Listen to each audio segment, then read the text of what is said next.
So last week in Githurai, there was a story of a person who was actually caught in an MPESA business. Have you ever heard of those stories? Yeah. And people have guns, and they came and told him, remove all the money you have, and he didn't have a choice.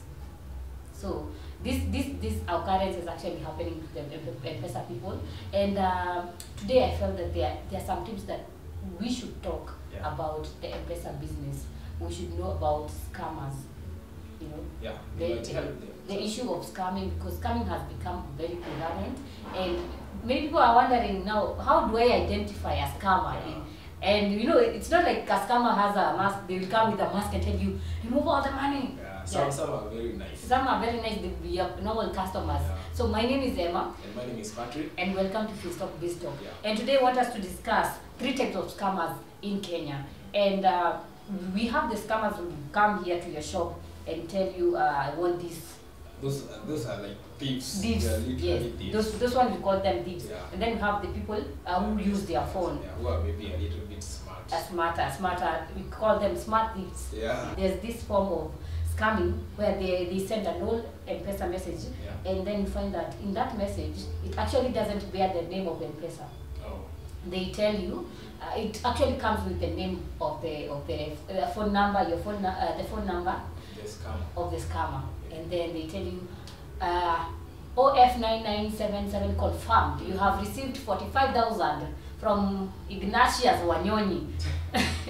MPESA balance locked. Have you ever received such a kind of message? Yeah, I've received such kind of a message, but I'm like just smiling and ignoring. You know, these people actually, they have scammed even old women. They are very... Exactly, especially old women and old people. Yes, old people, because they can't distinguish between a legit MPESA number, a legit MPESA message, and a scam MPESA message.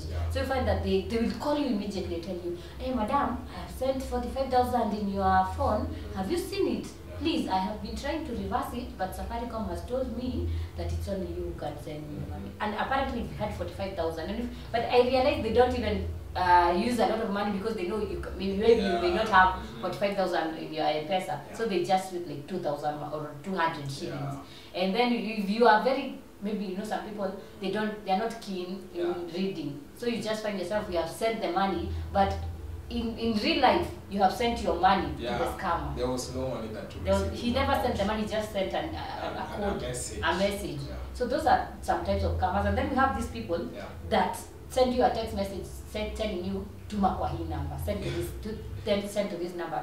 So you find that maybe most people have, maybe like you had talked to another person and they had asked for money, and now maybe you're waiting for some time before you send them the money. And then if that message comes to you, you will think it's the person who you had promised. And then you find yourself, you're sending the money to that, and then the person who you are supposed to give the money asked you, you didn't send. Oh, I sent, you told me to send me another number. So it's always key to confirm with the person that you're supposed to send the money before sending the money. So and that reminds me of those people who actually, I don't know if it's an app they use, where you find that a person can send like 100 messages to all your contact list. I don't know how they are able to access your contact list, and then they tell you, I'm in a fix, can you please send me 100 shillings?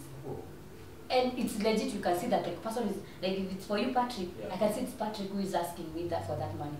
But now, even the person who owns, now you are not aware of what is happening. Have you ever heard of such a situation?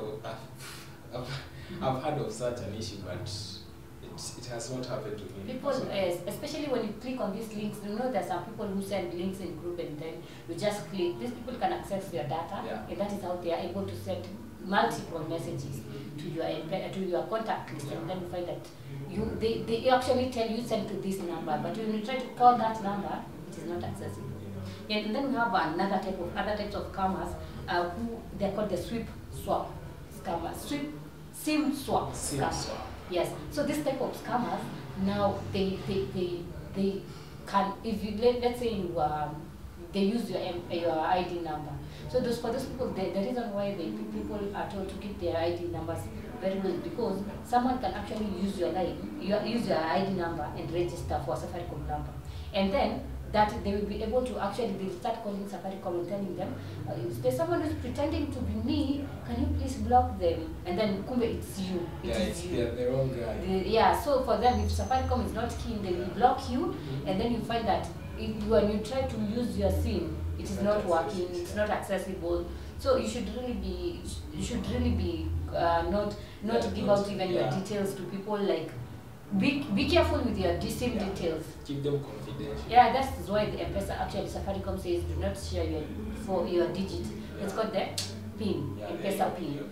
Because someone can actually use it and block you from accessing your SIM card, and now when you're trying to call Safaricom, it can't go through. And it can be hard because they have the same details. Yeah, they so have the if same. you call and you give them the Safaricom the details, they also have the details. Yeah. So it's going to be hard to identify who is the original. You can't, yeah. So do you know of any other type of scammers in Kenya? I think just those ones, or those ones that call you and then tell you that your line is locked. Oh yes, I know those people. And actually, the worst case is because they have, some of them, they call you and they have an accent. You just wonder, how even did you come up to this point? Yes, how are you even working in Safaricom with that Kikuyu accent? Hey, hello. But we find for someone who is not well educated, you just fall into that trap. Don't become a scammer. And one way you can notice, you can differentiate between these scammers is because if you are in Safaricom, if it's a Safaricom customer care who is calling you, they are not quick to anger. Yeah, but these ones, super angry. They are very angry. Yeah, they can even insult you. Yeah, there's another who actually called me, and after he realized that I was not playing along, he told me, "Kwenda huko malaya." I was like, "What?" But you're trying to steal from me. Yeah, and then you're even insulting me. So you just wonder. So these people actually always call you and tell you that I've noticed that there's some fraudulent activities happening with their SIM card.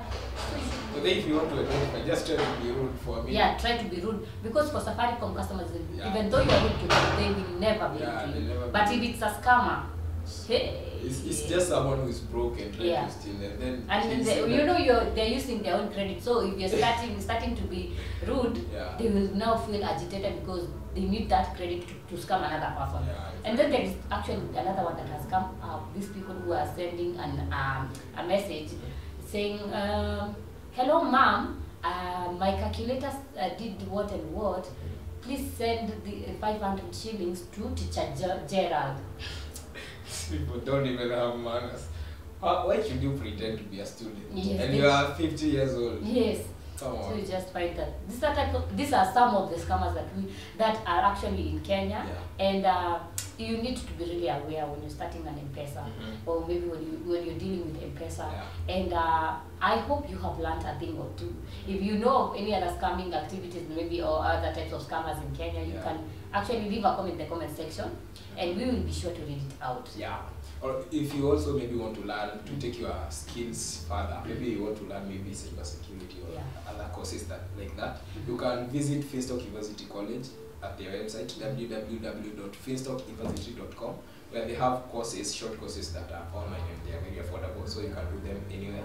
And these courses are going to be teaching you guys any details you need to know about scamming and how you can protect yourself from fraud. So visit their website. You can also email them at info@finstockuniversity.com or call their customer number at 0703-313-722. Yeah. Thank you guys for tuning in. Make sure at the end of this video you show your love by liking, commenting, subscribing, sharing.